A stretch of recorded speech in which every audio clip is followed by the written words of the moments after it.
morning. Morning. Morning. Good morning. Sunshine. Waiting for help. Oh, blame it on me. You hear that? Gotta have somebody. I'm waiting for help. Good morning. Here are good energy levels this morning. It is officially no longer fall because my fall allergies suddenly disappeared. And so I am not on decongestants today. So hopefully we'll have a more cogent meeting this month than last month. Okay. And we have no visitors today. So welcome to TMG meeting number 274, November 2017. I think I'm still in the right time period. Right here. Do any of you ever feel like you've fallen into some alternative universe? Things are like stranger than they I used don't to know if I've done that. be. People seem to be using a logic that you've never encountered before. Yeah. Yeah. I just want to make sure it wasn't this. All right, so we did good morning. We don't have any guests to welcome.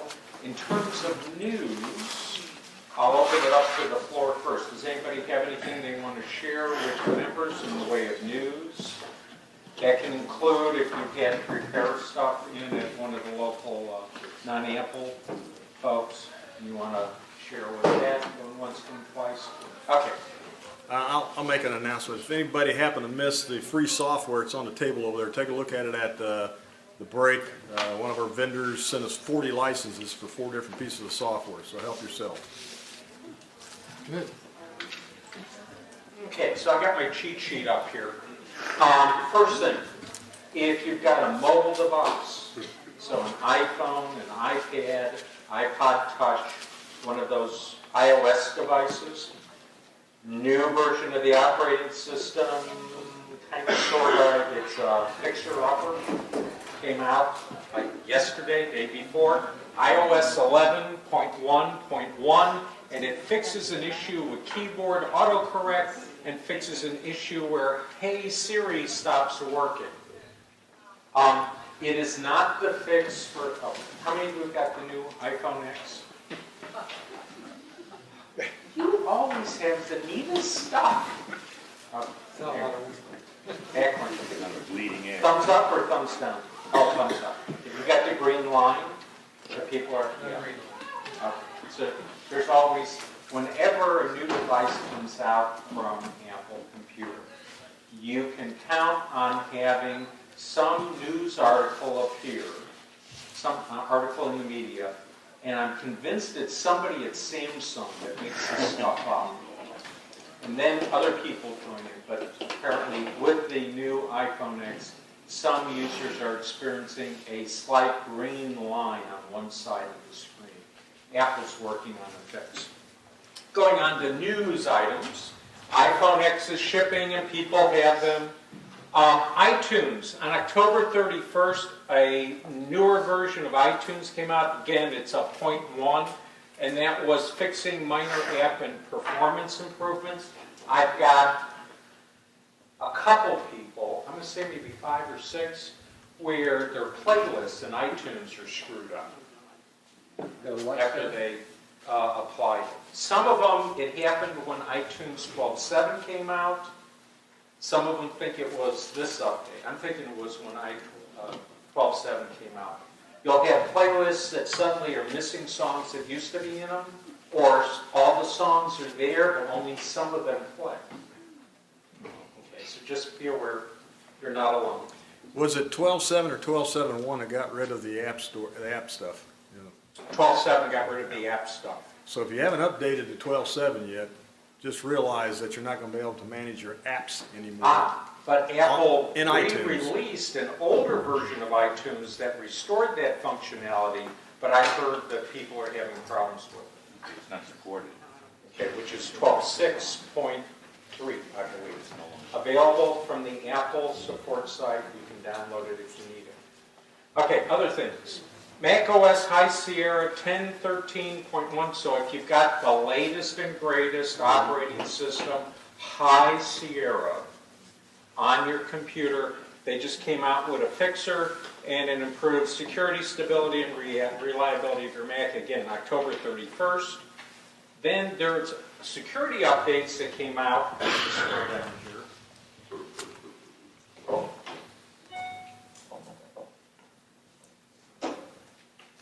Here we go. Security updates that came out for macOS Sierra. So if you don't have the latest and greatest, you're the one step back. Security updates, and this is one. All the security updates, they're good. Put them on. It's important. Part of what it's addressing is Wi-Fi vulnerabilities that were in the mass media.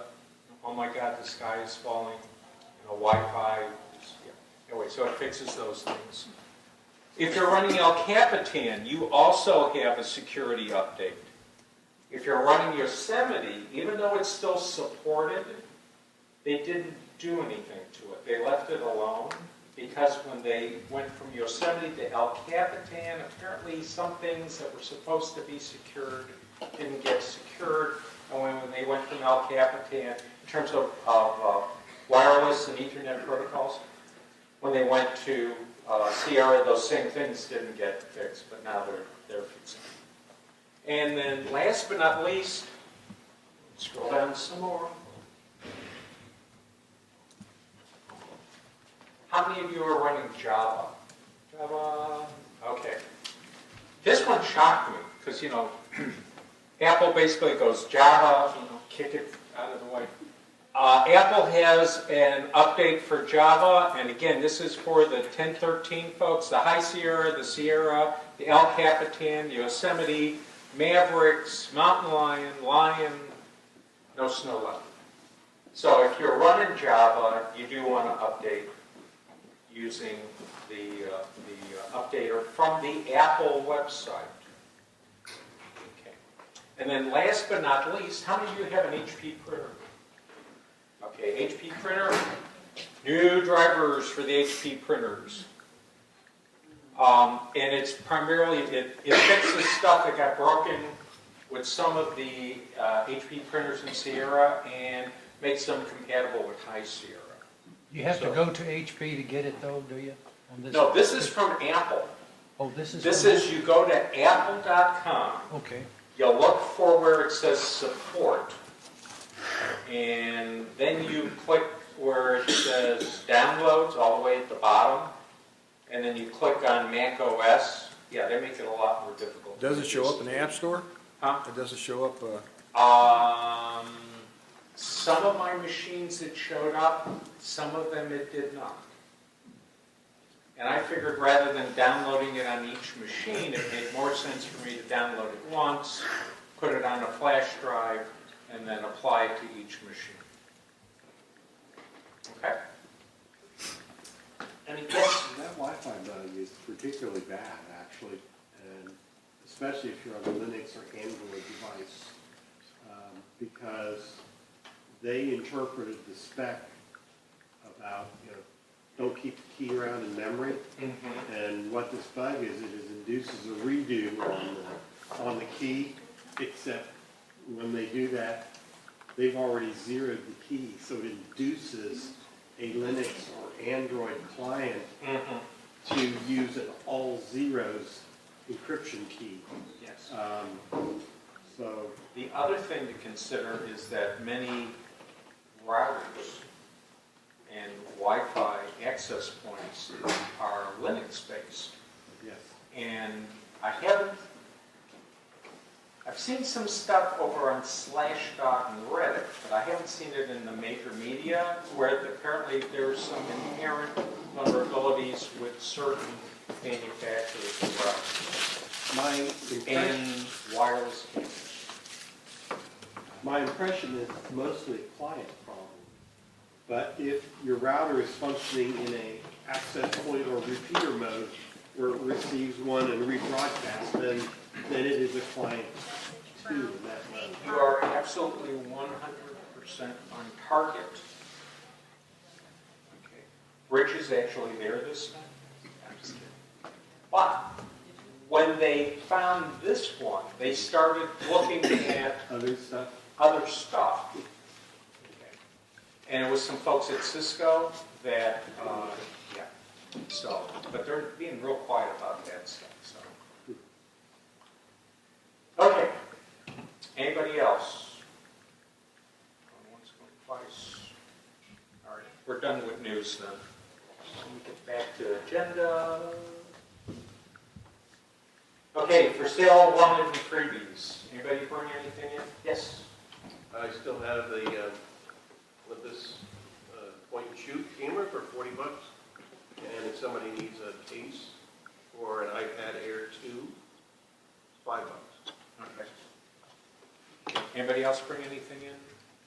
Any books, floppy drives, floppy disks? No? Okay, old machines, new machines? Okay. Just a reminder, two things.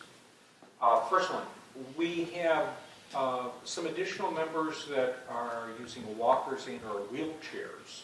So it's going to be a standard practice when we're setting up the room that we unlock the door to the sanctuary on this floor. So if you go down this corridor, the one you came in, you go all the way and keep going past the entryway, and then make a right. There are a men's and a ladies' room there. Okay, so that way you don't have to do the thing about trying to go up and down the stairs. You know, ladies, there's a restroom right here on this floor. Us guys, we got to go downstairs. Well, now we can stay on this floor. Okay, and then the other thing, twice it went in the head and it went out. Oh, just a reminder that if you have old printer cartridges, they can be inkjet printers or for xerographic devices. We are still collecting them for recycling, so we will get rid of them for you. If you are getting rid of older electronics where it needs to be decommissioned because it may have data on it, we still do that as a club, as a service to you. They can just leave that on your porch? Your porch, He gets curbside. Last month, curbside pickup. I was out on a client call, and my wife beat me home. She works 5 days a week. She's back working full time. And as I came in, she said, "What do you want me to do with all this stuff?" And I go, "What stuff?" Well, when she came home and she wanted to come in the front door of the house, there was all of these computers and things that were just sitting on the porch. Trick or treat. But there was no identification with them as to who they belonged to or what they wanted them done. And since some of them were, it was all PC stuff, I'm assuming they just wanted the stuff recycled. But if you're going to do that sort of thing, I would ask that you call me or email me. Okay? I've been married 42 years. I'd like to make it to 43. Because there were 12 computers sitting on the front porch, and my wife dutifully drove them all inside into the foyer and stacked them up. And You need to move, we get some of our laptops. But Look them all in. okay, so anyway, just everybody just noted that. I'm both myself and Chuck Stiver and several of the other members, we're more than happy to decommission, wipe the hard drives, make sure you have no personal data on it, and then recycle it for you. But, common courtesy first. Okay, so let's see. So we have no other freebies wanted or for sale. So let's go to help desk. Who had trouble this week? And I'm going to point to Bill Warden first. I don't know. I don't know anything past our last conversation. Okay, so is it still just shutting down? It hasn't shut down that I'm aware of in the last 3 or 4 days. Okay. Okay, so it's just sort of hanging there? Yeah, I haven't been doing anything with it. I've been busy with other stuff. Okay. As part of the troubleshooting procedure, we ran EtreCheck on Bill's. Bill ran it on his computer. He emailed that report to me, which is really easy. You hit the share button in EtreCheck, and you can just email it to somebody. In terms of adware, spyware, weird extensions that aren't doing their stuff, everything checked out fine. Yeah, I don't know what's causing it. Yeah. I backed everything up and went back in with, How about Tech Tool Pro? Tech Tool. Which version of Tech Tool Pro? the latest 9.5? 9.5. Okay, and it ran all the sensor tests and Yeah. the fan Yeah, tests? everything checked out okay. Yes, Dave? I found out that a vest that you showed us about a year or so ago, mine's been very active and doing a good job. Okay. Yeah. The only thing I warn people about with Avast is not to turn on their VPN service, because it's a free VPN for a little while, but then they want to charge you. And if you don't know how to turn it off right, it'll kill your internet connection. Ooh, Okay. pay up or? So all of the extras that they want to sell you, you just leave those turned off and decline the offer. But in terms of protecting your machine on 3 different levels, from internet access, email access, and from download access, does a good job. Okay, who else? Kathleen? Can we tell how our battery is, if it needs to be replaced? Is there a way we can do that? Okay, I'm going to put that one out on the floor. For folks that have got iPhones, do you know of any? How often do you have to charge it? Does it hold a charge during the day? Yeah, but it runs down pretty quick, so I was just wondering if you Do needed you a have new a lot of battery. apps open? I keep closing those. How old's the phone? Oh, 3.5 years. Yeah, I normally just put mine on a charger at night and just let it charge overnight, Yeah. and it'll hold. Mine's a 6, and it's about 3 years old. Okay, now, for those of you who have iPhones, I believe in the operating system on the phone, there's a way to see what app is using the most power. Yeah. Yeah, there's a Yeah, battery. there is. Just go into battery. Right. Yeah, I've been there. Okay, and so there wasn't anything that was just sucking down No, the, I keep shutting stuff off. You know it's time to change the battery when it starts really pissing you off. Yeah, okay. Really, that's the time you get a new phone. iPhone batteries get swell when they get old, like old laptops. And at this point, you can probably, I would suggest either getting a new phone or getting a new battery in that, because if they start to swell, they can't crack the screen. Are you running iOS 11 as well? The latest? Okay. pressure. Because there's been a lot of conversations on the internet that I've read that talk about how the power There are usage settings. went up with iOS 11 for some reason. I noticed my battery drains fast. Go down a little bit to where it says general. And tap where it says software update. Something I noticed also is that my percent does not go down. Sometimes it'll say 100%, it'll stay that way for 4 or 5 hours, and I know it's going down. Yeah. So that just recently She's started. running iOS 11.1.1, so Yeah. she's running the latest operating system. There have been complaints that the batteries Off, everything's turned off. decrease faster with iOS 11 for some reason. They say Bluetooth don't work. Another option is And point 1 was supposed to address those issues, and I'm assuming point 1.1 didn't undo what they did in point 1. Who doesn't know? So the answer is on a mobile device, an iPhone, an iPad, no easy way to tell. Now, I haven't been Apple certified service for a while, but way back when, we used to be able to take the iPhones and the iPads and plug them into a unit that would then tell us complete diagnostics. So, you know, you might be able to have somebody at the Apple store do that. No. Yes, If, Bill. if she's just wanting simplicity, she could pick up a battery case for it. Oh, I didn't think about Yeah, that. external. What he was saying is, Bill Wharton, who is known to use his phone 28 hours a day, full blast, rendering video while he's taking video, while he's traveling. And he's discovered that he needs that extra power. And what he has found is there are other parties that will sell you Yes. a case that's got another battery in it that then fits into the the iPhone. So you end up with basically, twice the power. Usually doubles the amount of time you would normally have. Okay. So if you're interested in that, you might want to talk to him at the break. Now, we're going to go back to news because Rich Craig just can't follow the agenda.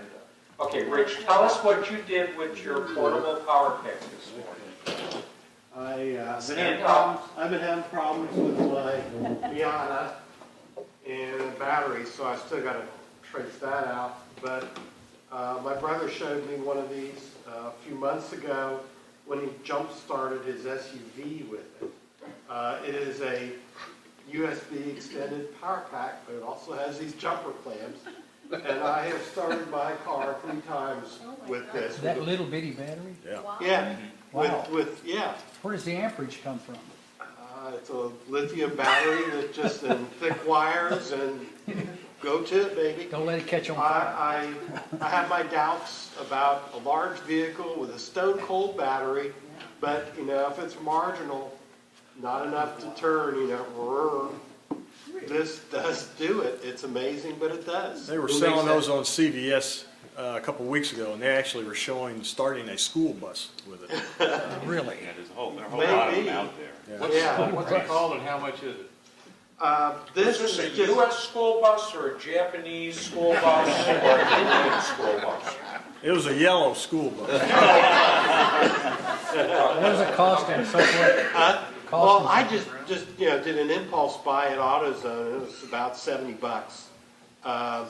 but it will run your computer for a long time, and or phone or what? Well, not computer unless it's USB powered, but it's got a USB jack and it's got a flashlight. And it'll even send distress. Flicker flash. Yeah. You can signal for help. SOS. It's doing SOS, yeah. So if you're stranded somewhere on an island, you can aim it at the sky and just send SOS.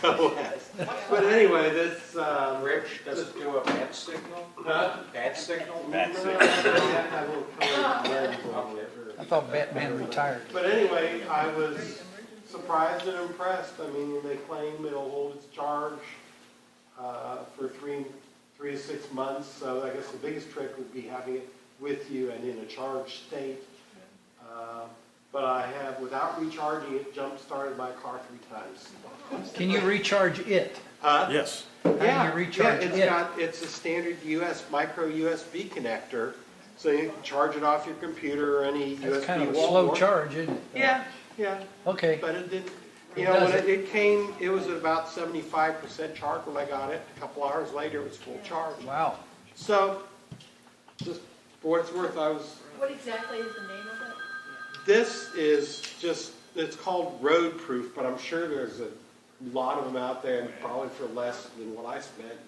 As I said, I just did an impulse buy at AutoZone,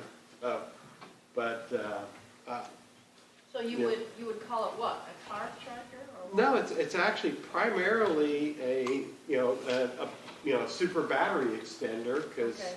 you charge it up and it's got a USB port on it, so you can plug it into your iPhone that will stay up, or tablet or whatever, with a lightning cable or a micro USB cable to something else. And Can you buy the cable separately?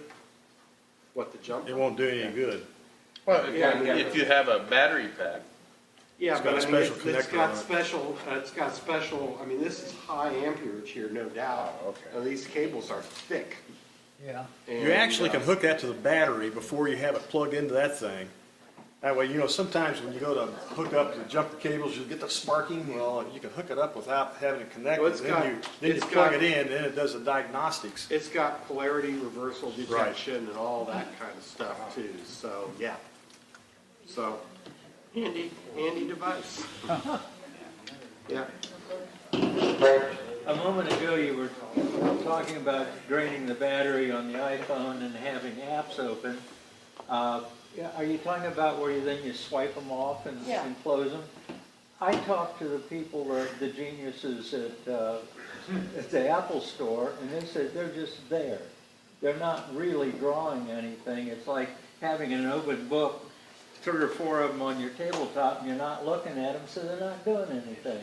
And they don't do anything until you start The using genius them. has said that. You've got Safari open, it's So gonna be now, wait a looking minute, for Yeah. action. why would Yeah. the experts at Apple tell me that if it's not true? That's It's not true, but one of the things that happens with most of the apps is you'll be asked, is it okay if this app looks at location even when it's not running? Is it okay if it sends diagnostic information even when it's not running? So you may have the app not running, but it's reporting back Or it's looking for a using your connection. internet or your cellular.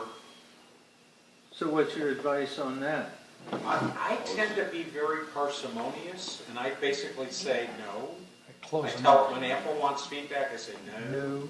So where do you, Apple's never said, can I have feedback, except once in a while when you're loading. It's when you're something. setting up the operating system or you're doing a major update. It'll talk about, do you want to have location services turned on at all times? Do you want all apps to have access to location Yeah, services? that's a quick and easy way. And that's when I go in and I take it down to just the very few. So can I go back on the app? Sure. You can go into, depending on which version of the operating system you have, it's either going to be in security or it'll be in location, services, and you can tell it which apps are allowed to know where you are. And then if you go into the preferences for the individual app, again, you're in settings on your mobile device, right. you can tell it whether it's allowed to report back or not. Okay, Yes, I'll, so they're You right meant- and wrong at the same time. yeah. You mentioned last session, I think, don't be in a big rush to download all the latest and greatest updates. Give them a little time to fix all the bugs and stuff like that. Do you think we're at a stage where High Sierra and iOS 11 are okay to be downloaded now? iOS 11 was okay when I did the presentation on Oh, it okay. last month. Okay, iOS 11 was okay the day they sent it out. well, that's good. High Sierra, there's been some issues, okay. I'm hoping, I think I'm going to do a presentation on all the new features in High Sierra next month. So don't be in a rush to do it yet. Well, see, okay. Well, 13.1 is out though. Okay. If I'm convention too much, just do the and I'll stop. But High Sierra is not just a continuation of the series of operating systems. It's reformatting your hard drive with a new filing system that no other computer uses. It's Okay. an SSD. Now, all of the little, if I was here with my little doctor's bag, we'd open it up, I pull out the crucifix, I pull out the technical protest, I pull out the, I've got some other little figure that you can wave at. You divert. I got a bunch of calluses, flashlight, but there's certain software programs I use to fix things. Okay. None of them work with High Sierra because they all are designed to work with the HFS journal filing system. Ah, right. In the new filing system, Yeah, so the tools aren't out there yet. right. So for an individual, individuals, how many of you are representing corporate interests out there? Your individual computer users. You've got other devices, I know you do. You've got an iPad or you've got a phone. So if the computer hacks up, you're not dead in the water. But if it was a business and they're running their point of sale system, I'm going to tell them, stay back a ways. Wait. If you're running a computer that can run High Sierra, I'm just about at the point, confident enough with it, played with it enough to say, yeah, if it's an individual and you want to, and you want those new features that are in it, go for it. Does that mess up the old HFS, the old filing system that's already in your computer with this new filing system approach? This is not technically accurate, but this is how I picture it. Your hard drive is a football field, and you got both teams out there, and they got the ball in place, and they're ready to make their play. And Roger Goodell comes in and says, nope, we're going to reformat the field. Okay, everybody off the field. Everything. Wipe those chalk umpires off the field. Wipe out all those chalk marks. Take down those goal posts. We're going to move it all around 90 degrees. Now we're going to put new goal posts up here and here. We're going to line it out this way, and we're going to use the numbers in this way instead of the way they were before. And then you put the players back on the field in their original positions, and the ball in its original position, and the umps in the regular position, and all the media people and their cameras, and then you say, play ball. What would be the odds that they get everything exactly back where it was? Okay. Surely Apple thought of that, though. Sure. But they understand that files are getting larger, documents, videos. These things are getting bigger and bigger. The size of videos today, it's not unusual to have a 1 or 2 gigabyte file nowadays, 4 gigabyte file. That was unheard of back when they were developing these filing systems.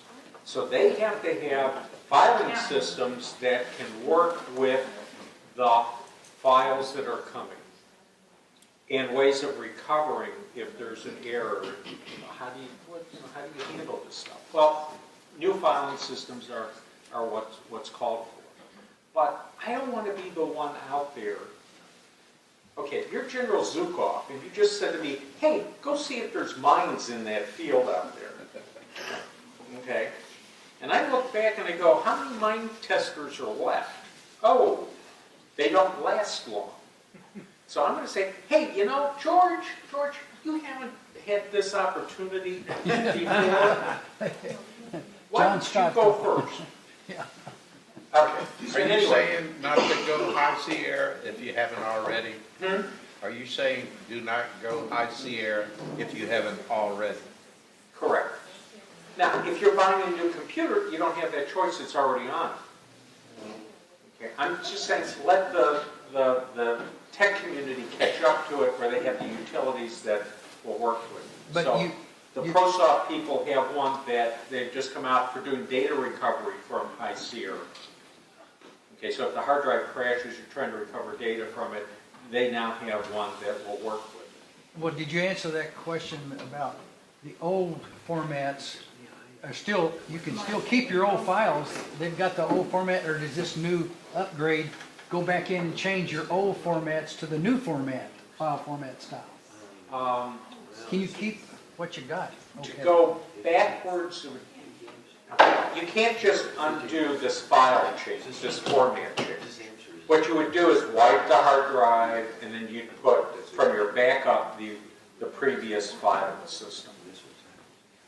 Okay. So what I'm saying to, I'm sorry, I don't mean to do that. Okay. What I'm saying is, I would not have my father or my wife or my sister or my daughter upgrade to High Sierra until after the holidays. Yeah, okay. Yeah, sure. When we switch to High Sierra, does that mean then we have to go and re-back up everything because our old backups are not compatible anymore? Okay. When Time Machine brings things in, it's not bringing in an entire image and slamming it onto the hard drive. It's bringing things in one at a time. It's looking at its file list. It's going like, okay, here the operating system was here, and we have these users. Okay, let's start with this user. Okay, they have a desktop folder. These are the things that were on it. It brings it in, puts it on the desktop folder. Then it goes to the documents folder, does that, then it does that. So it's bringing in a single file. It's not bringing in an entire disk image. Okay. Did I come close to answering the question? Yeah. So a Time Machine backup. If I'm running High Sierra and I go, oh crap, my travel and entertainment spreadsheet is corrupt. It's in Microsoft Excel, it's corrupted. and I'm running High Sierra, I can take my time machine back up and say, time machine, go look for this file as it existed 3 weeks ago or a week ago, regardless of what operating system it was on. And it'll bring that file into my new filing structure and allow me to run it and work with it. What about CCC? Where do you have a- Carbon copy So he's cloner, saying it there you're changes doing block to the new copies, file it's not doing individual files. It's the latest updates. in It's that. doing, it's grabbing a I'm pretty sure about that. It's doing differentials usually, so that's gotta be fine. No, if you're doing a clone. But, see, I've never used carbon copy. They seem to change. Let me think for a second. Okay, do you have the carbon copy cloner backup as a hard drive that's a clone image, or are you doing it to a file image? A hard drive, a total. Hard drive. Hard drive carbon copy cloner would be able to bring it back onto the new operating system's filing structure. But if you cloned it back on, it's going to be using the old structure. So again, you've got to be careful with these things until the tools are out there to do it. By the way, Carbon Copy Cloner works with High Sierra, so there's a newer version that you should use if you're doing cloning High Sierra drives. Super duper just released. Okay, let me go all the way to the back corner.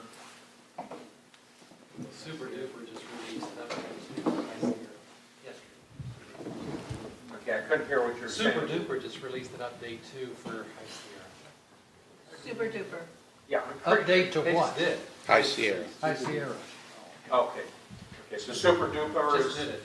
is good for High Sierra? Okay. I haven't run my Super Duper for a while, and I typically don't update things until, I They get just did an update. the disk out. Okay, let me go to more.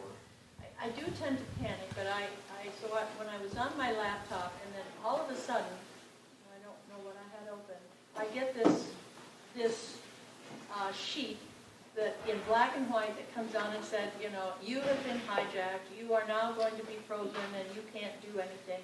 And I got so panicked, of course, I didn't read the whole sheet, and so I immediately got out, shut the thing down, rebooted, and then I went through the whole Avast, the whole Clean Your Mac, I did disk utility, I did the malware, I did everything. Okay. And there was absolutely nothing wrong that I could find. Now- So was it just a come on? Were you scared? I was, yes. The technical term for what you encountered is called scareware. Okay. All right. And you see it like every time I fire up a PC and you're on a website, boom, it pops up and they tell me, and I absolutely positively must download this program to fix the problem, blah, blah, blah, and it's bogus. Okay. I Bogus. still went through all my security and then No, I no. thought, well, that's a crazy Okay, idea. but, Good okay. experience. Now think about what you did. You did not download their stuff. Right. You did not click on their buttons. No. Okay, so you were doing what I would do. You go, okay, let's exit out of our programs. If I have to force quit them, I'll force quit them. Restart the computer. In fact, I usually shut it down, let it cool off, because it means I've been sitting too long anyway and I need to get steps in. And then come back, start it up, and I run my entry check and a few other things just to make sure. All right, thank you. Yes? What is it saying? It's gonna make me read. And then advise me or us. Carrier settings update, new settings are available, would you like to update them now? Okay, it is a standard iOS dialog box, so this is... It's all right, go ahead. Yeah, that would be a yes. Okay. That just came out, because Yeah. I had it on and off and then Okay. it popped Now, up. that's not Apple, that's your carrier, which could be Verizon or AT&T, Sprint, who else is still out there? Did you see my email? Okay, on the one of the, that's the Earthlink cell phone company update? I said, saying, is it a- hey, we're changing is how it a- our stuff is it a works. I even Okay, emailed who you a else second is out time, there? Help us. and you didn't answer. Yeah, there was just one comment on It High looked like an Sierra. Earthlink update. The You Apple gotta do this, do information that this. was And I said, distributed is that said that bogus or if is you were that gonna real? load, I don't remember seeing it. upgrade You from don't- High never got Sierra one like on that. Oh, a I see. computer, Okay. like a laptop with an SSD, it would install the new file system, AFPS, whatever. But if you had a computer with a Fusion drive, which is what I've got on my desktop, it would not change the file system to the new version. I'm not sure what happens if you just have a standard hard drive in your If you desktop. have a standard hard drive, it will change It will. Okay. it. A fusion drive Yeah, it's a mixture. It's got a has little nothing SSD. to do with nuclear reactions. It's got a little SSD and a big hard drive. Our It's Fords. a mechanical and in a This is solid doing state. Fords. And somehow they're one device and they're So working one together. of these High Sierra updates, they're going to figure out how to do that properly, and then when I do that update on my desktop, it's going to convert that over too. But so far, Yeah. I haven't seen any impact on my laptop at all. Now, the other thing I did see on my desktop, however, is after I put in 13.1, the update to High Sierra that came out recently, that if I click, down the left corner in the dock, you have a little icon for Finder. If I clicked on that icon for Finder in the dock, it would bring up a Finder window on the screen and it would freeze. I couldn't scroll it, I couldn't do anything with it. In fact, sometimes I had to reboot the whole computer to be able to get past that point. However, if I double-clicked on the Mac HD icon that's in the upper right, which is the internal hard drive, double-click that, it brings up a Finder window that works just fine. So I don't know the difference. I was with Apple Care people on the phone one day when I first saw that happening, and they never finished the discussion before I lost the connection, and then they never called me back, and I just moved on because I had a workaround. But it's bothersome to me that there's something in there like that depending on how you try to invoke Finder, it can either freeze the computer or it'll work just fine. So subsequently, I just minimize that one Finder window all the time to the lower right corner of the dock, and then if I click that other one on the left corner, it just reactivates that window, and it works just fine. What does Finder do? It accesses the file system. And That's this all is it a does. Fusion drive. It's working with the file systems, looking at those filing systems on those devices. Okay. So if it's freezing when you're looking at one source of information, but doesn't freeze when you do But they're it. the same. They're the same source in both cases. So these are some of the inconsistencies that I'm just staying back a little. But that's the only thing. Everything else works just fine. So, Now, as far as I just so you know, okay, I am not wise and prudent when I'm working with my experimental stuff. So I've got 3 different hard drives, actually five different manufacturers or different types. Some are solid state, some are mechanical hard drives, some are full size, some are your 2.5, your mobile, your laptop hard drives, that I've got High Sierra installed on. And they're in external cases, and I boot up different machines with them to see what it does and whether it makes it slower or faster.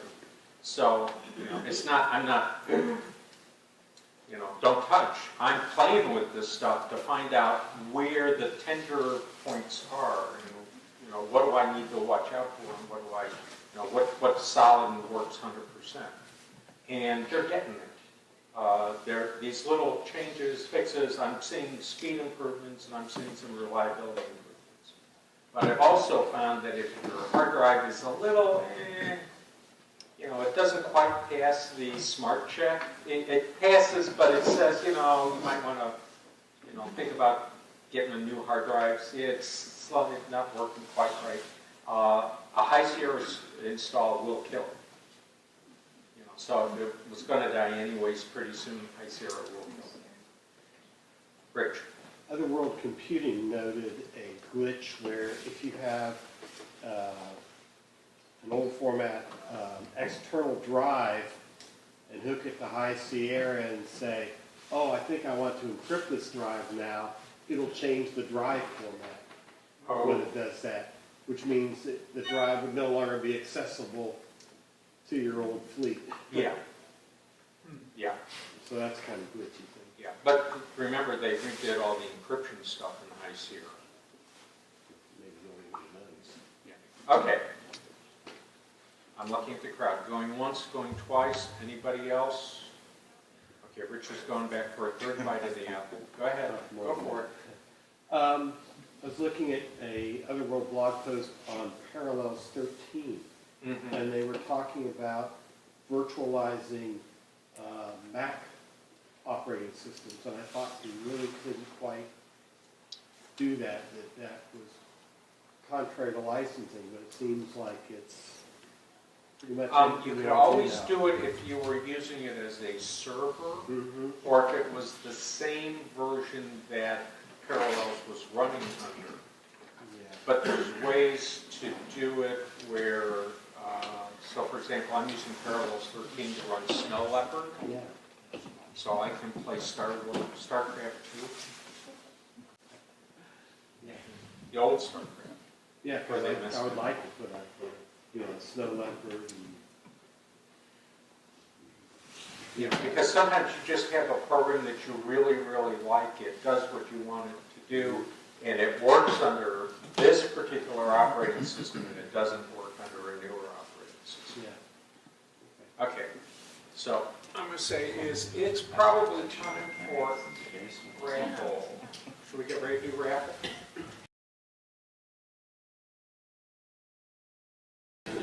Be seated, please.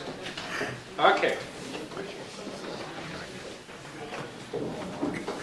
Are we doing okay on volume? Volume, 1, 2, 3, 4. Okay, doing good on volume. Okay. Microsoft Office alternatives. Okay. If you are a Microsoft lover of all things Microsoft, this is not the presentation for you. Okay. So if Office 365 is not your thing, this is the presentation for you. For those of you who want to purchase the newer version of Microsoft Office, I've got a supplemental document that will be mailed out along with the presentation to the members. And it's called Office for PC and Mac Home, or Personal Students, Teachers, and More.pdf. And it talks about Office 365, where you're basically buying for up to 5 machines, $99 a year, 1 machine, $69 a year. If you're buying the package, but it's just the package, it's like $149. But there's all these different permutations, combinations, confabulations. I don't want to go through that stuff. I mean, I still haven't recovered from when I was advising customers about which version of Vista to buy. So it's just there in a nice little cheat sheet, and it's directly from Microsoft. The other one that's there is, if I remember correctly, it's from PC Magazine, and it was the best free Microsoft Office alternatives of 2017. There they're talking about alternatives if you have a PC or a Mac. So I thought I'd just give you that extra little flavor. All right, moving right along. Okay, so we have problematic Microsoft Office 2011. Now, why is it problematic? It's problematic because Apple and Microsoft do not support it on High Sierra, the latest and greatest operating system. So Apple says they don't support it, and Microsoft says they don't support it. That means if you call the help desk, they're going to say, you're out of luck. It also went end of life as of October 2017. So that means, out of life means that Microsoft is not going to put out any more bug fixes, they're not going to do any more security updates, and they're not going to do any more productivity updates for that piece of software. In other words, they're not selling it anymore, they're not supporting it anymore, they're kicking it to the curb. The only exception is if some really, really major vulnerability or flaw that's security related shows up, in which case they might relent and release a patch, as they've done for Windows XP. But don't count on it. The other thing is, we had a member here last month, and she said, no, Bill, you're wrong. Office 2011 does run on High Sierra. And she's right, but it doesn't always run the way you think it's going to run. It's sort of iffy. And what I discovered when I explored it, whenever somebody says I'm wrong, I go like, okay, I better make sure I'm reality-based here, was I tried reinstalling Microsoft Office 2011 on a High Sierra computer, and sometimes it would install, and sometimes it wouldn't. And some of the installs that said they were complete weren't complete. So there's definitely some sort of issues with Microsoft Office 2011 and High Sierra. Okay, so the thing is, if you need to be able to do Microsoft stuff, people send you Word files or spreadsheets or presentations and you want to be able to work with them, or you want to send stuff back to people, you need to have Microsoft Office functionality. So what are the alternatives? And this is the criteria that I was using to suss out the alternatives. The big three, that's the first one. It's got to be able to have Word, Excel, and PowerPoint functionality. Okay, I don't care about Outlook, I don't care about the other ones. It's got to have those. Secondly, Office compatibility. It has to cleanly read and write Microsoft Office formats from the current DOCX, XLSX, and PPTX file types to legacy formats. So that means if I'm opening it up in something that isn't Microsoft Office, it's got to be able to open that Microsoft Word doc, let me modify it, and then when it, save it out as a Microsoft Word document. Okay? Because let's face it, the world runs on Microsoft Office. That's not going to change. Change is difficult. So it's sometimes easier to just go along. Okay? And then then the third one was interface has to have comfortable tool and command layouts. All right? I don't care how wonderfully something is, if I can't figure out where the file menus are and how to change font sizes and how to do, if they're not in the places I expect to have them, I'm not going to use them. Okay? Right. And then last but not least, this is the tough one, cost. It has to be free. So those were my 4 criteria. Okay, moving right along. Possible solution paths. Now, on this particular slide, I've got 2 4-letter acronyms.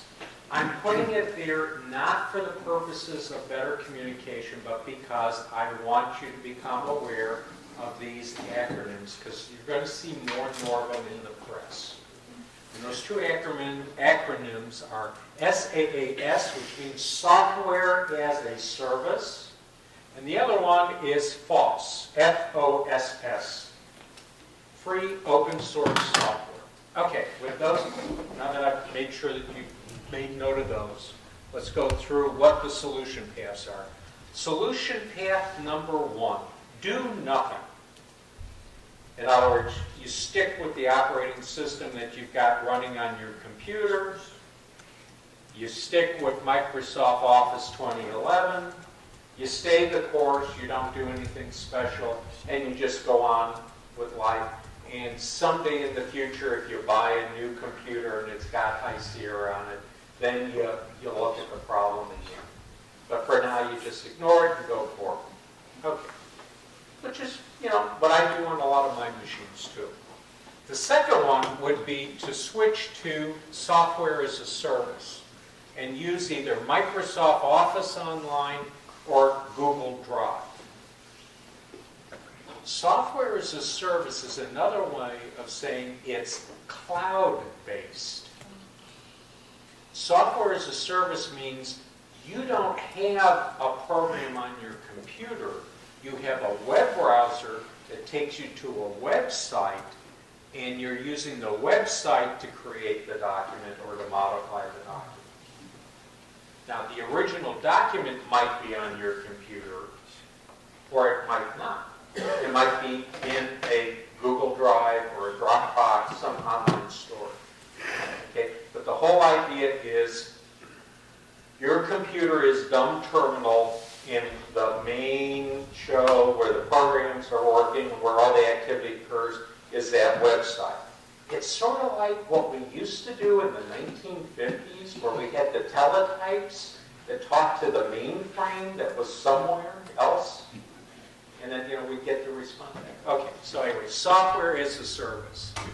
The next one is free open source software. Now here we're following a more traditional distributed computing methodology or archetype. These are programs that you download to your computer, install on your computer, and they work as applications on your computer. The difference is they're not from commercial companies. Free open source software are community-based programs. The most popular and the one that you're most well known that you probably have heard of is Firefox. Firefox, the web browser. So just because something's community-based doesn't mean that it's not high quality. It just means that it's not coming from a commercial output. So the two that we're looking at are going to be LibreOffice or OpenOffice. OpenOffice is the older one. LibreOffice is the European offspring. So you had the OpenOffice community that was primarily based in North America. The Europeans wanted to have their own thing on it. Part of it has to do with the idea of you don't want to use American software because the Americans may have put stuff in the software. So you want to have your own European version of it. Okay. With free open source software, none of the code is obscure. You can download the original source code and you can write your own changes to it.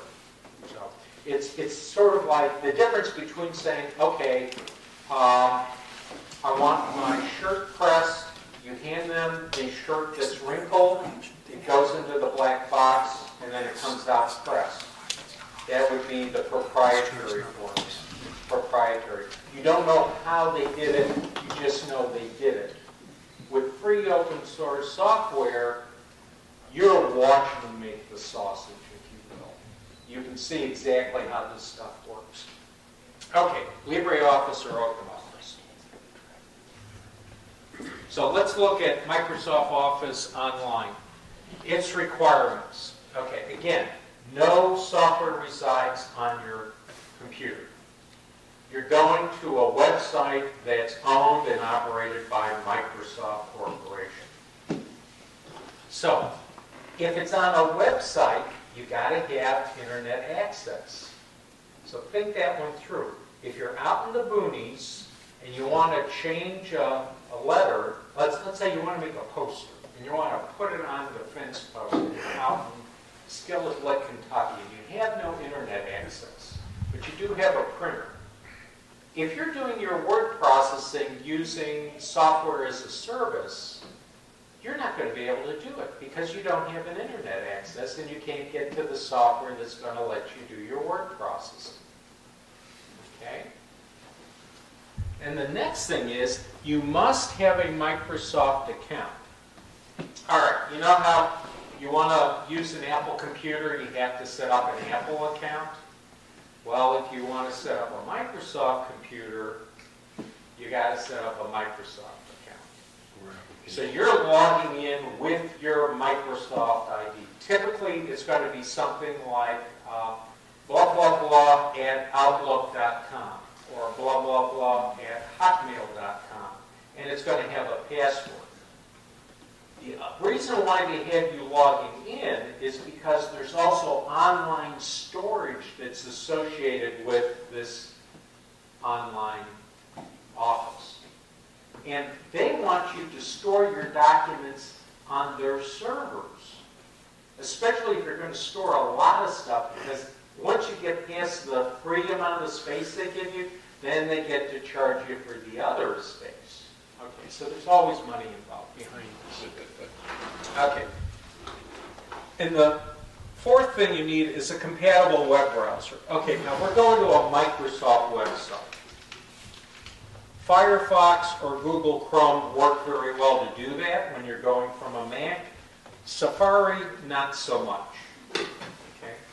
If you're using this online office from a PC, you would typically be using Firefox, Google Chrome, Edge, or Internet Explorer. Okay. Now, the thing that's really neat about doing software as a service, wherever you are, that you have an internet connection, you can use these tools. So if you're on vacation in Ireland, I wish, and you get this little text message that, oh, the boss needs a revision of blah, blah, blah, this document. And the document's in your Microsoft online storage.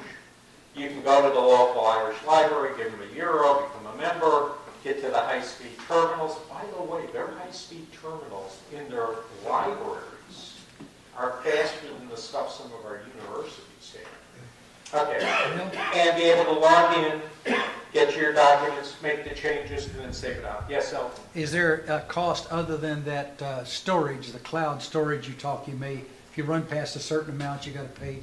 Is there Otherwise, it's free. like 365? Right. Microsoft, this is not Office 365. That has another online. No charge for this, then, No charge for this. other than the storage? Correct. Thank you. But you do have to have a Microsoft account. Right. Okay. And you'll get all the annoying text messages about, you need to change your password, you need to do this. Oh, we got these wonderful things on the Microsoft Store. Oh, we got a sale on Microsoft Surface tablets today. So, okay. I mean, that's the chart, that's the cost of it. You're opening yourself up to all that marketing stuff. Okay, so that's from Microsoft. So what are the apps that are available in the Microsoft Online Office? Oh, Word, Excel, PowerPoint, OneNote, and Sway. Oh, okay. It's Microsoft programs being run as a service. Okay. And they can open, edit, and save to the Office 2007 through 2013 file formats. In other words, it's totally compatible with all of the Office formats. So that's one way to go. But remember, they're going to want you to save stuff online as the default, which means every time you guys say, no, don't save it up there. Don't save it to OneDrive, save it on my computer. Okay. Well, the other one that's out there as a service is Google Drive. And again, here we go. No software resides on your computer. You must have internet access. You must have a Google account. And typically that's a Gmail account. And you have to use a compatible web browser. Well, here they're a little more restrictive. I've really only had good luck. Firefox and Google Drive, Safari, it's best to use Google Chrome. Google wants you to use their stuff. So what are the apps that are available from this? We've got an app called Docs, which is the equivalent of Microsoft Word. Sheets, which is the equivalent of Excel. Slides, which is the equivalent of PowerPoint. Drawings, which is the equivalent of Visio, something we don't have in the Mac office. And another thing which is called Forms, where you can create form documents that people can fill out, or questionnaire forms. So that's a little bit additional capability. And they can open, edit, and save to the Office 2007 to 2013 file formats. But of course, Google wants you to save them in their formats. So you always have to say, when you go to save as, and tell it what you want it to be, a Word document, PowerPoint document, an Excel document, and again, tell it where you want to save it, which is your computer, not on Google Drive. Okay.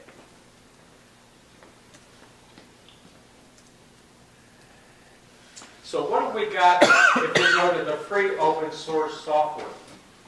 LibreOffice.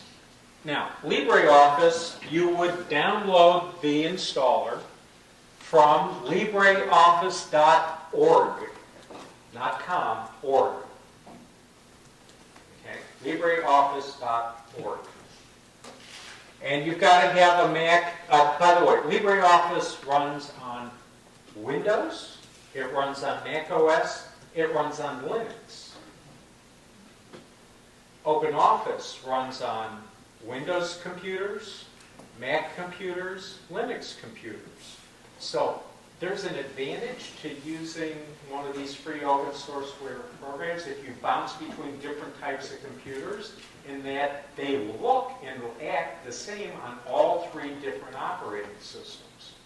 Where Microsoft Office, if I'm looking at Microsoft Office on the PC, stuff's going to be in different places than on Microsoft Office on the Mac. And Microsoft Office, there is none for Linux computers. Bill? Yeah. Does that require parallels? No. Native. No. What I'm saying is, if I go to LibreOffice and I'm running a Windows 10 PC, and I say download LibreOffice, I'm getting a Microsoft version of their program. Okay. So this is, none of this is emulation. This is all, it's the program running on your computer. Okay. So you got to have at least Mountain Lion, which is Mac OS 10.8. And you got to have an Intel processor. And you got to have at least 512 megabytes of RAM. You know, typical normal Macs have got, 4 gigs and up. So, that's not a problem. 800 megabytes of available disk space. That's how big LibreOffice is. And you got to have at least a 1024 by 768 pixel resolution. Now, these are all low-ball requirements because a lot of Linux computers are old PCs where they can't run Windows anymore, or old Macs that can't run the current Mac operating systems, but they'll run Linux. So they're older machines, they just don't have big hard drives, they don't have super displays. The other little fillip is some apps require Java, okay, which is, from Oracle. So what are the programs that are in the LibreOffice suite? Okay, there's 6 of them. Writer, which would be Microsoft Word. Calc, which is Microsoft Excel. Impress, which is Microsoft PowerPoint. Base, which would be Microsoft Access, which is not available on the Mac from Microsoft. Draw, which is the equivalent of Visio, and another function which is called Math, and that's if you want to do, you're doing calculus in your word processing, and you got to have the integrals and all the other stuff, right? Or you're doing, matrix mechanics, extra rotations, all those math symbols, math notation. All the stuff I used to have to cut out by hand and paste on my papers and then, take. This may be something you'll cover later. Yeah. But can you compare Writer to Word, Calc to Excel? Is it the same?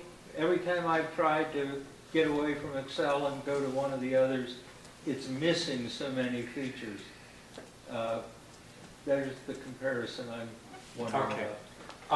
Excel is still the premier spreadsheet program. Okay. And I don't deny that. For the people who are doing something, once in a blue moon you're doing a spreadsheet, you don't have a whole lot of macros in it and that. Impress does a good job. excuse me, Calc does a good job. Is it Excel? No.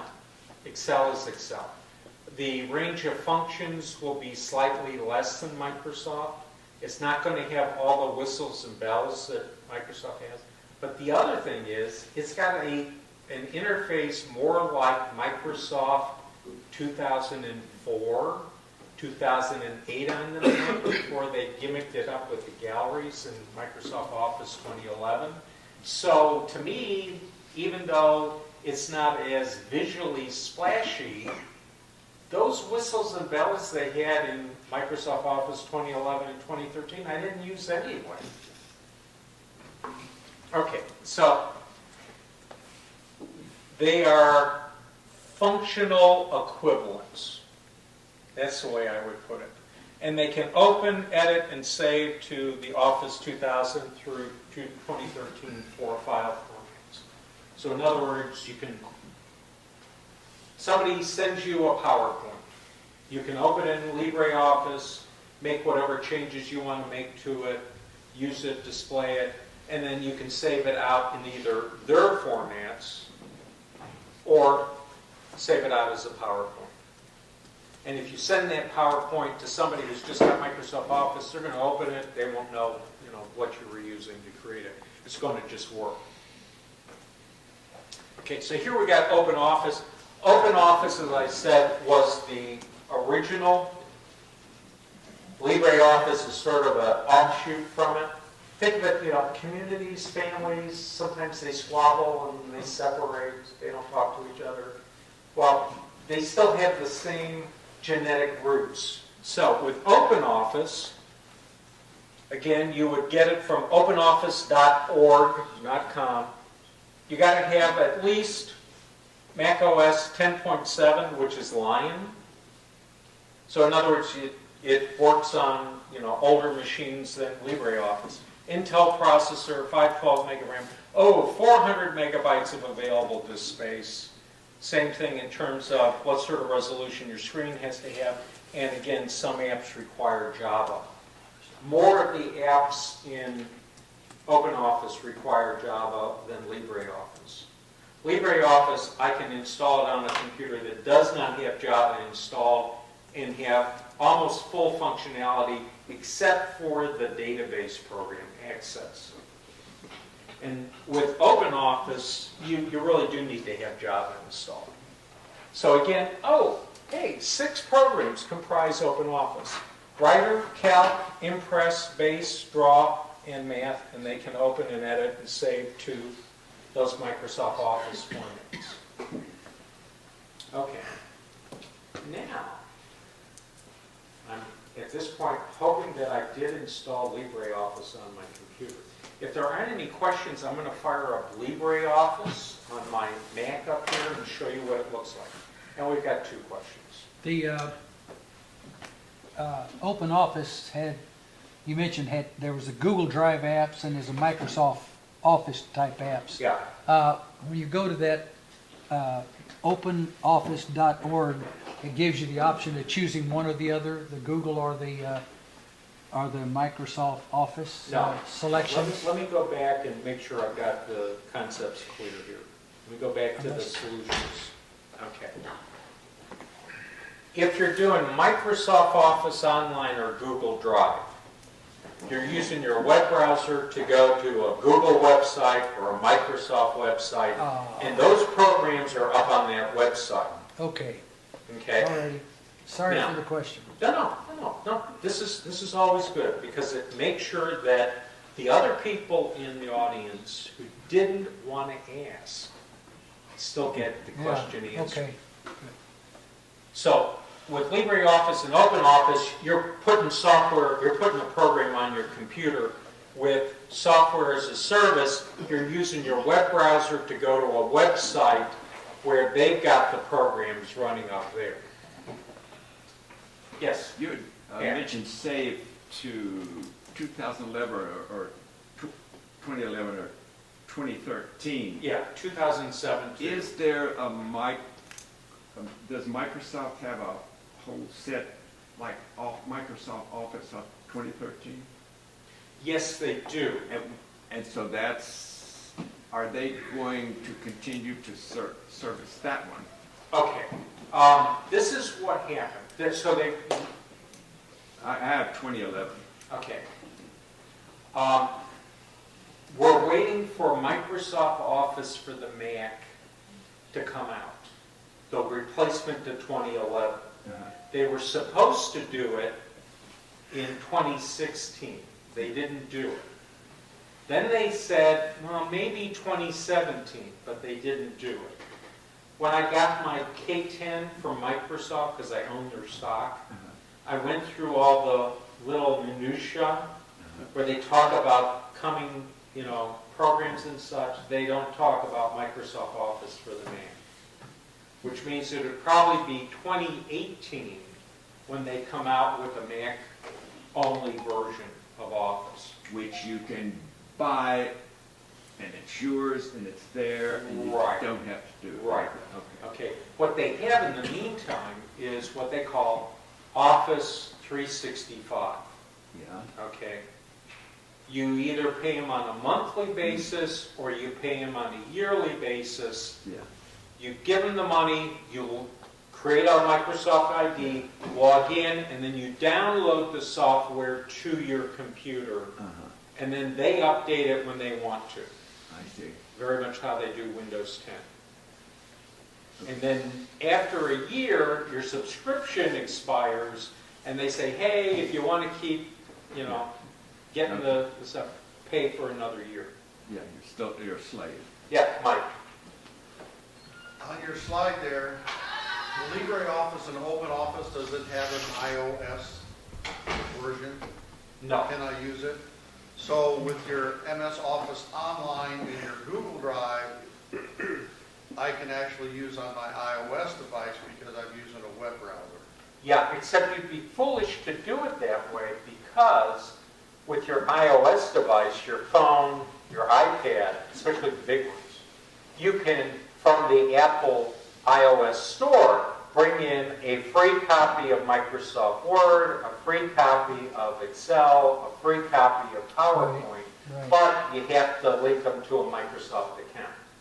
Right, but still, okay, I was just kind of curious with the LibreOffice and the OpenOffice, do you know if they're working on an iOS? I mean, that's open source. They are not. They are more focused So on... basically a desktop. Correct. Correct. Maybe. Correct. That's the way I like it. And they're not as forward-thinking as Firefox is trying to write an operating system for a mobile device. Who knows? Yeah, that's a project that folks at Mozilla are doing. That's, yes? Microsoft Office sometimes gives you updates, a security update. Yes. To either LibreOffice or OpenOffice. Both of them do. Both of them do.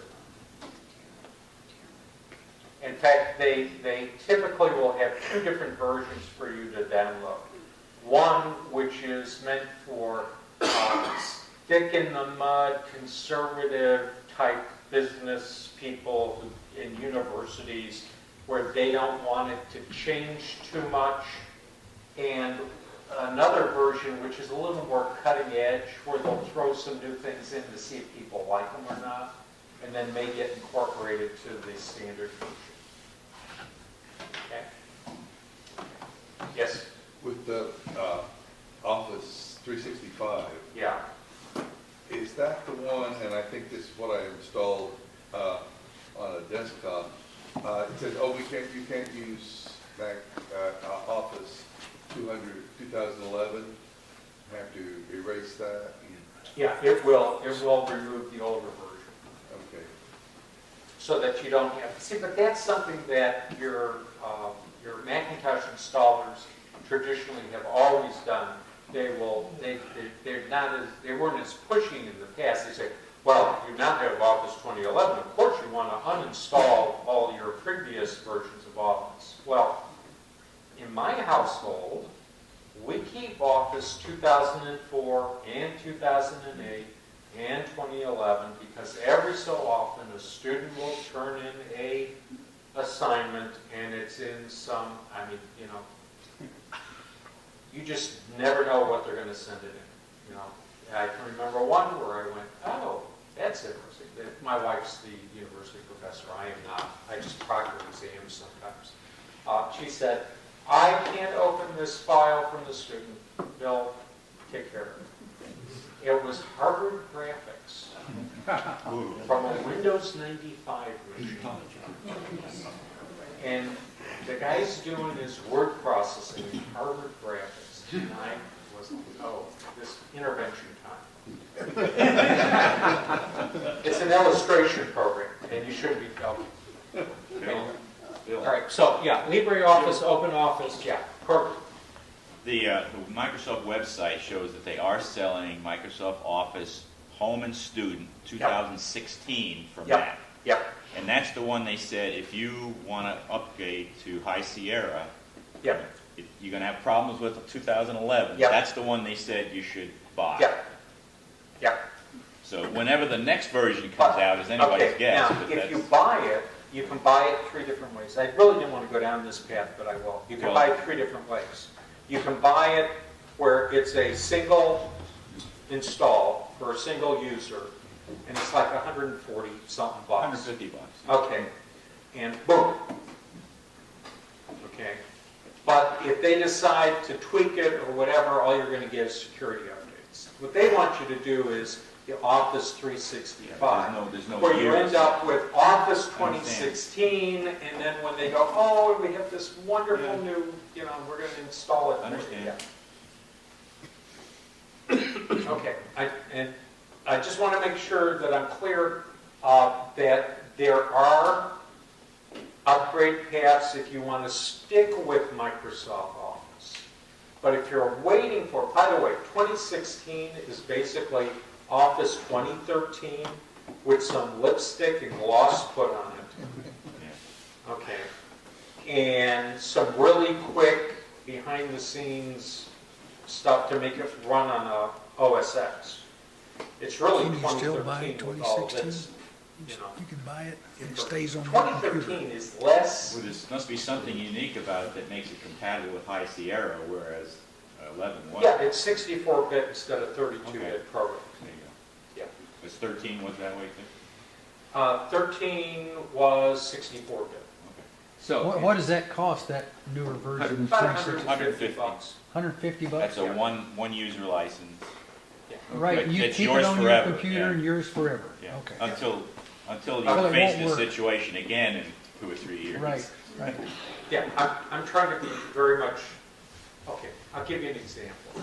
I started using LibreOffice in 2004, 2005. And the reason why I started to use it was that sometimes I'm on a Mac, and sometimes I'm on a Windows machine, and sometimes I'm on a Linux machine. And what I found with Office, if I'm Office on the PC, even if it's Office 365, which is supposedly the same version all across, if I'm on the Mac, stuff is here. If I'm on the PC, it's over here. If I do this over here, that keystroke doesn't work on the PC. It's a different keystroke. Not like Command and Apple keys different, but different keystroke completely. So I don't want to have to learn more than one program. But if I'm using LibreWriter, when it runs on the Mac, all the commands, all the layouts, the tool layouts, it's the same on the Mac as it is on the Linux as it is on the PC. Plus, if you've got all 3 platforms using it, that means that LibreOffice will be around tomorrow, where other word processors I've used in the past, Corel, WordOffice, I'm trying to think of all the ones that have died over the years. MacWrite, there's one that went away. AppleWorks, ClarisWorks, they all went bye-bye because they didn't have enough of a popularity base and enough of a support. When I did do that upgrade to the 2016 Yeah. Office, and it is, you kind of come halfway down on your learning curve. You have to start up again because things have moved around and everything. But what I really noticed was that when I created a spreadsheet, I couldn't find it on my computer because by default it's set up to save it to the cloud, even though it's a locally installed program. So when you save it and save as, you have to go in there and say, I want to save it on this Mac. Now, And then it shows you up and in I your files. know that from a confidentiality standpoint, you want to save it on your Mac, You not bet. in the cloud. But in your particular instance, where you're getting your internet via cellular, and you're getting charged for every bit and byte, you know, it's like, whoa, wait a minute, why did my bill go up? Yeah. Okay. That's changed a little bit since we spoke previously. Okay, It's that's still, a good thing. it's still having a cap. Now you've got a lower cap with throttling if you go above that. So, Yeah. you know, it's where they give in one hand, they take with the other hand. When I was creating the presentation, I was thinking about the person who went, you know, I really want to see, because the Office 2016 for the Mac is really not a Mac version. It's not a Mac from the ground up version. 2017 or 2018 will be there. So how do I get the normal people through that period without incurring a lot of pain and, you know, stress that they don't need? Not possible. So if there aren't any other questions, and if I have, I got 7 minutes. Let me just fire up LibreOffice real quick.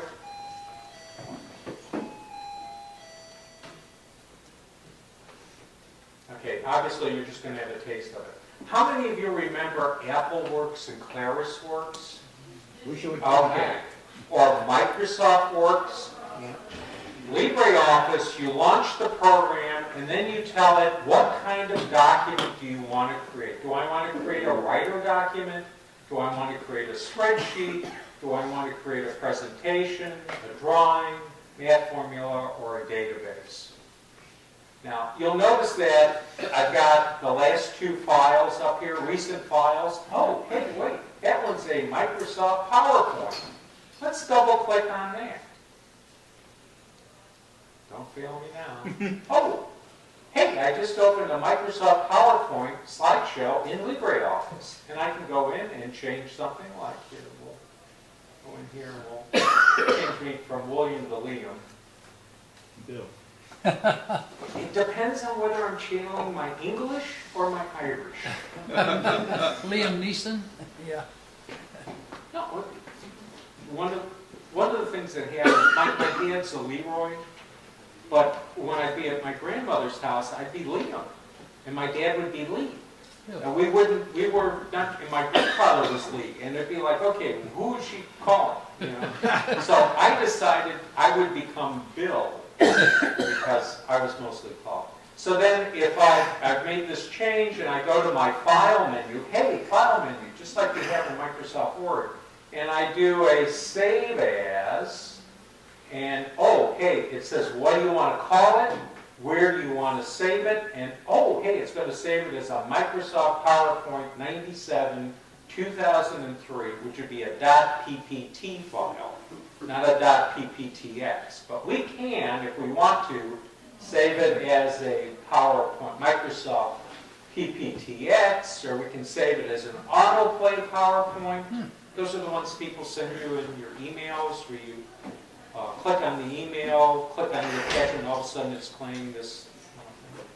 Usually it's Air Force officers that send this stuff.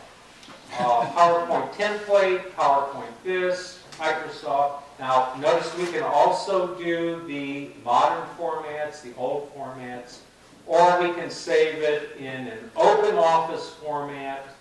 We can save it in all these different formats. We're just going to stick with the plain vanilla. And I can do I'm going to just put a number 2 on the end so I don't overwrite the original file. So now it's TMG blah, blah, blah, 2.ppt, and say save it. And of course it says, hey, I'm going to say, hey, no, do what I told you to. If you've done it, if you save it as an open Office or Libre Office format, is that then readable as if you have just a Microsoft Office? Microsoft Office doesn't open Office files. you end up having to go through an import process or conversion process. It's a no-sell. The last thing Microsoft wants any national organizations or governments in Europe to do is to stop using Microsoft Office and to start using LibreOffice. Okay, so let me go back here. We'll go this up here. Let me get back into LibreOffice, find file. Let's just say new file. And again, it's very much like AppleWorks was, or ClarisWorks was. It's one program. You tell it what you want it to do. So it's going back to a model that was dropped because Microsoft wanted to make more money selling individual copies of Word, individual copies of Excel, individual copies of PowerPoint. And Apple, when Steve Jobs came back, agreed that they would kill AppleWorks and the others, and that they, steer people towards Microsoft Office. Okay, so with that said, it's 11:58, so we got a minute for me to wrap it up.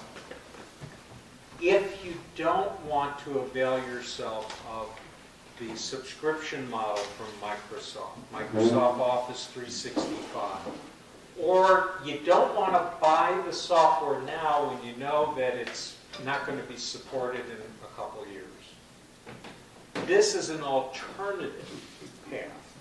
I'm not saying it's the right path for you. My job is to just provide you with information and choices. Your job is to determine what's best for you. So again, the alternatives are those online products or free open software products. Services of software products and free open software products. Yes? What do you prefer, LibreOffice or OpenOffice, between those two? I prefer LibreOffice because it's bundled with more and more of the Even though you Linux can't read it distributions with a that I see. machine. And I've had, okay, I do elder tech. I work with folks, customers that are in their 70s, 80s, and 90s. I've found that they do a lot better in LibreOffice than they do trying to navigate Microsoft Office on a PC. Okay, at a certain point, it's like switches in your brain turn off, and you just can't do stuff you used to do. Well, the slope of the learning curve changes as you get older, so it takes a lot longer to assimilate Well, those the thing changes. that's nice about both OpenOffice and LibreOffice is like going back to Microsoft Works, which these people remember, or going back to Microsoft Office 98, Microsoft Office 2003, which they remember. So with that said, how many folks want me to do High Sierra next month? We should be, okay. I got, the important people said yes. All right, thank you for coming out today.